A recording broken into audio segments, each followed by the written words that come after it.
Hi, this is Manisha Singh. स्वागत करती हूँ आप सभी का आपके अपने यूट्यूब चैनल पर। फ्रेंड्स, आशा करती हूँ कि आप सभी बहुत अच्छे होंगे और आपकी परीक्षा की तैयारी भी एकदम मस्त बहुत अच्छे वे में चल रही होगी। तो हाजिर हूँ आप सभी के बीच एक और ज़बरदस्त गवर्नमेंट जॉब के अपडेट को लेके, जो कि डायरेक्ट निकल के आ रही है IDBI बैंक की तरफ से JAM एंड AAO, मतलब कि junior assistant manager and agri asset officer की दो तरह की पोस्ट की वैकेंसी IDBI बैंक में आई है 2024 के रिगार्डिंग। देखिए फ्रेंड्स, इसमें ऑल इंडिया की मेल एंड फीमेल दोनों कैंडिडेट अप्लाई करेंगे। दोनों जो हमारा पोस्ट है ना, ग्रुप C का पोस्ट है। अगर बात करें कि IDBI बैंक का क्या है, ये देखिए, industrial development bank of India, यानी कि भारत का जो आपका औद्योगिक विकास बैंक होता है ना, उसी को industrial development bank of India IDBI in short कहते हैं। ये गवर्नमेंट ऑफ इंडिया का बैंक हो गया है। अब ये सरकारी जॉब रहेगा। पहले ये प्राइवेट बैंक था, बट ड्यू टू ये आपका गवर्नमेंट ऑफ इंडिया के अंदर अब आता है, तो ये सरकारी जॉब आपका हो जाएगा, परमानेंट अंटिल 60 ईयर्स। ठीक है, तो देखिए आगे मैं बताऊंगी इसके बारे में संपूर्ण जानकारी। आपको जो कुछ भी बोर्ड पे लिखा है, सारा सिलेक्शन प्रोसेस, एलिजिबिलिटी क्राइटेरियाज, सब कुछ बताऊंगी। लेकिन आगे बढ़ने से पहले अगर आप इससे रिलेटेड ऑफिशियल नोटिफिकेशन डाउनलोड करके देखना चाहते हो, या फिर आपको इसके अप्लाई करने का लिंक चाहिए, दोनों चीजें प्रोवाइड कर दी है टेलीग्राम चैनल पे। और हाँ, टेलीग्राम का लिंक आपको डिस्क्रिप्शन बॉक्स में मिलेगा, तो जाइए जाके वहां पर भी फॉलो कर लीजिए। देखिए friends, total number of seats की अगर बात करी जाए 600 होगा, मतलब 600। जैसा कि पहले ही बताया, दो तरह के पोस्ट है। JAM यानी कि जूनियर असिस्टेंट मैनेजर के 500 यानी 500 पद है जूनियर असिस्टेंट मैनेजर का। AAO मतलब एग्री एसेट ऑफिसर का 100 यानी 100 सीट रहेगा। देखिए, तो इस वीडियो में जो हम लोग एक प्रॉपर कन्वर्सेशन करने वाले हैं ना JAM के लिए, यानी जैम का होगा, जूनियर असिस्टेंट मैनेजर का। जो आपका सेकेंड पोस्ट है एग्री एसेट ऑफिसर का, उसमें जो है क्वालिफिकेशन बहुत हायर मांगे गए हैं, तो जनरली सभी बच्चे इस वीडियो को नहीं देखेंगे, इसलिए हम लोग देखिए सिर्फ JAM के ऊपर डिस्कशन करने वाले। ठीक है, अप्लाई करने का जो डेट रहेगा 21 नवंबर टू 30 नवंबर, ओनली 9 डेज का टाइम दिया था इन्होंने। तो 21 नवंबर से स्टार्ट हो चुका है और आज 27 नवंबर है। तो आपको जल्द से जल्द, अगर आप इंटरेस्टेड हो, एलिजिबल है, तो फॉर्म अप्लाई कर देना है। अंटिल लास्ट डेट आपका क्या है, 30 नवंबर। बात करते हैं कि एग्जाम का डेट क्या होगा। देखिए, एग्जाम का कोई प्रॉपर डेट नहीं दिया गया, एक मंथ आपको जारी कर दिया गया। अब उस मंथ में स्टार्टिंग में एग्जाम ले, लास्ट में ले, डजंट मैटर। आपको बस तैयारी ऐसा रखना है कि जब भी एग्जाम हो, मींस कि अभी नवंबर चल रहा है, तो नवंबर में आप 30 को फॉर्म अप्लाई करोगे। एग्जाम का डेट उन्होंने दिया है कि दिसंबर 2024 या फिर जनवरी, मतलब कि दिसंबर में भी हो सकता है, जनवरी में भी। तो हम ये क्यों सोचेंगे कि जनवरी में ही होगा। तैयारी अपनी अच्छी रखिए, मॉडल पेपर वगैरह भी से बनाइए, ताकि एग्जाम में आप अच्छा कर पाएंगे। तो ये तो एग्जाम का डेट हो गया। अब बात करते हैं फॉर्म की फी के ऊपर। जनरल OBC EWS से 1050 यानी 1050 लिया जाएगा, और SC ST साथ में फिजिकली हैंडीकैप पर्सन से 250 रुपीज। फीमेल्स का भी जो कैटेगरी है उनसे उसके अकॉर्डिंग फी लिया जाता है। यहाँ पे फीमेल्स को फी में कोई कंसेशन नहीं मिलता है। और जैसा कि हम सभी जानते हैं कि बैंक में थोड़ा जो है फॉर्म फी हाई होता है, तो उसके अकॉर्डिंग 1050 रुपीज है। अब देखते हैं एज की लिमिट। लेकिन देखिए, एज का लिमिट जानने से पहले ये जानना जरूरी होता है कि कट ऑफ डेट क्या रहेगा। तो जो कट ऑफ डेट है ना हमारा, इसके लिए 1 अक्टूबर 2024 रहेगा, यानी 1 अक्टूबर 2024 के अनुसार 20 to 25 ईयर्स, मीन्स कि 20 से 25 वर्ष के सभी कैंडिडेट अप्लाई करेंगे। एज में रिलैक्सेशन भी प्रोवाइड करता है, OBC को 3 ईयर्स का और SC ST को 5 ईयर्स का। बाकी और भी कैटेगरी का कुछ रिलैक्सेशन होता है, वो प्रॉपर कैटेगरी वाइज आपको मिलता है। कहाँ, उसके नोटिफिकेशन में, जो कि आपको पढ़ना होता है फॉर्म अप्लाई करने से पहले।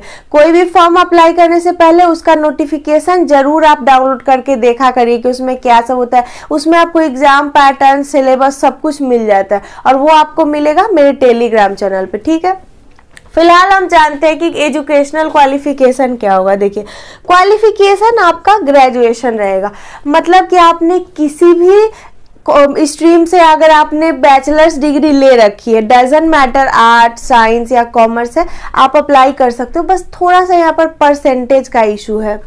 जो जनरल ओबीसी और ईडब्ल्यूएस कैंडिडेट है ना, उनका ग्रेजुएशन में कम से कम 60% तो होना ही चाहिए। वहीं पर जो SC ST है या फिर फिजिकली हैंडीकैप्ड पर्सन है, उनका 55% यानी 55% होना चाहिए। दिस इज योर प्रॉपर एक बेसिक डेटा मैंने आपको प्रोवाइड कर दिया। अब क्या जानना है हमें कि मेन चीज की सिलेक्शन प्रोसेस क्या है, कैसे यहाँ पर आपका सिलेक्शन होगा, आप जूनियर असिस्टेंट मैनेजर कैसे बनोगे। तो देखिए यहाँ पर आपका 4 स्टेज सिलेक्शन प्रोसेस है। At first stage you have to qualify the online CBT, यानी कि कंप्यूटर आधारित परीक्षा पास करनी होगी। ये आपका पहला स्टेज है। दूसरे स्टेज पे आपको डॉक्यूमेंट वेरिफिकेशन के लिए बुलाया जाएगा। At third stage personal interview आपका कंडक्ट कराया जाएगा। उस इंटरव्यू में जब आप क्वालिफाई हो जाएंगे ना, तब आपका क्या होगा, PRMT यानी मेडिकल होता है, प्री रिक्रूटमेंट मेडिकल टेस्ट आपका होता है। इन सभी में जब आप क्वालिफाई कर जाते हो, तब आपको मेरिट लिस्ट में नाम आने के बाद ज्वाइनिंग लेटर आपके घर सेंड कर दिया जाता है। फिर आपको जॉब करने का अपॉर्चुनिटी मिलेगा IDBI बैंक में as a junior assistant manager. देखिए शुरुआत होती है जूनियर असिस्टेंट मैनेजर से, बट बाद में से प्रमोशन होता है और सैलरी स्टार्टिंग में ही बहुत अच्छी है, वो मैं आपको आगे बताऊंगी। फिलहाल ये जान लेते हैं ना कि एग्जाम का पैटर्न क्या होगा। देखिए एग्जाम तो ऑनलाइन होता है for 200 question which will be for 200 marks. पर क्वेश्चन 1 मार्क मिलेगा। टाइम 2 आवर्स का होता है, मतलब 2 घंटे का एग्जाम रहेगा और निगेटिव मार्किंग 1/4 मतलब 0.25 का। अब जैसा कि अगर आप पहले से तैयारी कर रहे हो, एग्जाम दे रहे हो, तो आपको ये पता होगा कि जो भी बैंक वगैरह का एग्जाम होता है ना, उसमें ना सेक्शन वाइज आपका टाइमिंग होता है। तो सेक्शनल टाइमिंग सहित कितना क्वेश्चन रहेगा किस सब्जेक्ट से, मैं आपको अभी क्लियर कर देती हूँ। देखिए हमारा पहला सब्जेक्ट है logical reasoning and data analysis and interpretation का, जिससे आपको 60 क्वेश्चन 60 मार्क्स के लिए है और टाइम मिलता है 40 मिनट्स, यानी 40 मिनट रीजनिंग के लिए आपका सेक्शनल टाइमिंग होगा। फिर आपका जो अगला सेक्शन खुलेगा इंग्लिश लैंग्वेज का होगा। 40 क्वेश्चन 40 मार्क्स के लिए 20 मिनट्स की टाइमिंग होगी। थर्ड है हमारा क्वांटिटेटिव एप्टीट्यूड, यानी मैथ से 40 question for 40 marks and time आपका 35 मिनट्स का होगा। Lastly general economy and banking awareness, साथ में कंप्यूटर एंड इंफॉर्मेशन टेक्नोलॉजी से 60 क्वेश्चन पूछे जाएंगे 60 मार्क्स के लिए और उसका टाइमिंग 25 मिनट होगा। ओवरऑल परीक्षा है 2 घंटे की, 200 प्रश्न 200 नंबर के लिए और निगेटिव मार्किंग 1/4 रहेगा। सो बी अवेयर, किसी क्वेश्चन को गलत आंसर बिल्कुल टिक करके ना आए। अगर आप गलती करते हो तो सही वाले में से ना आपका 0.25 मार्क्स डिडक्ट कर लिया जाता है। तो आई होप कि एग्जाम का पैटर्न आपको क्लियर हो गया होगा। एग्जाम में क्वालिफाई करने के बाद और भी 3 प्रोसेस होते हैं, DV, पर्सनल इंटरव्यू और क्या होता है, मेडिकल होता है। उन सब में आप क्वालिफाई हो जाते हो तो देखिए आगे मैं आपको बताऊंगी कि आगे क्या प्रोसेस कैसे होगा। फिलहाल ये जान लीजिए कि एग्जाम का सेंटर आपका कहाँ होगा। देखिए जैसा कि आपको पता है कि आप जब फॉर्म अप्लाई करते हो ना, उस वक्त आपको नियर बाई सिटी यानी आपके आसपास के जो शहर होते हैं जहाँ एग्जाम पड़ेगा, वहाँ ऑप्शन आपको 3 देता है, कहीं कहीं पे 1 देता है। तो जो आप चूज करोगे ना सिटी, वहीं पे ऑल ओवर इंडिया के लिए वैकेंसी है, ये पैन इंडिया की वैकेंसी है। लेकिन फिलहाल देखिए जो आपका एग्री एसेट ऑफिसर है ना, उसमें कहीं भी दे देगा इंडिया में। लेकिन ये जो आपकी भर्ती है जूनियर असिस्टेंट मैनेजर की, स्टेट वाइज आई है, जोन वाइज आई है। तो देखिए स्टेट का ये इशू नहीं कि अगर आप बिहार से हो तो बिहार में ही भरोगे, MP से हो तो MP में।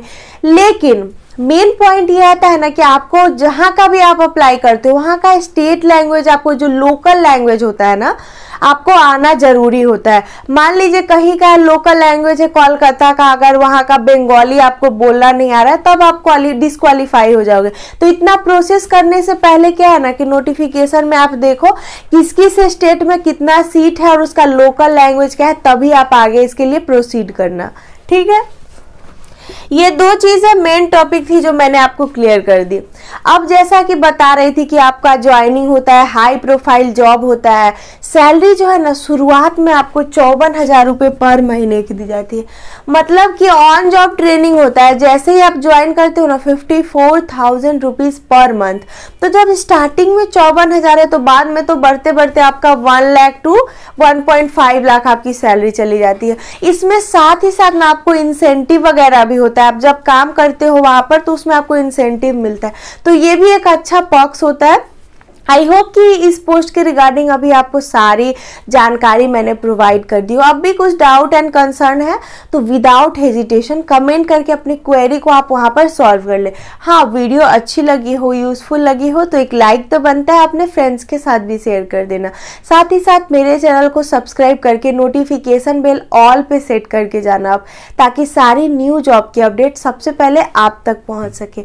तो मिलूंगी फिर से किसी गवर्नमेंट जॉब की अपडेट को लेकर। Till then, stay tuned. Bye bye. Take care.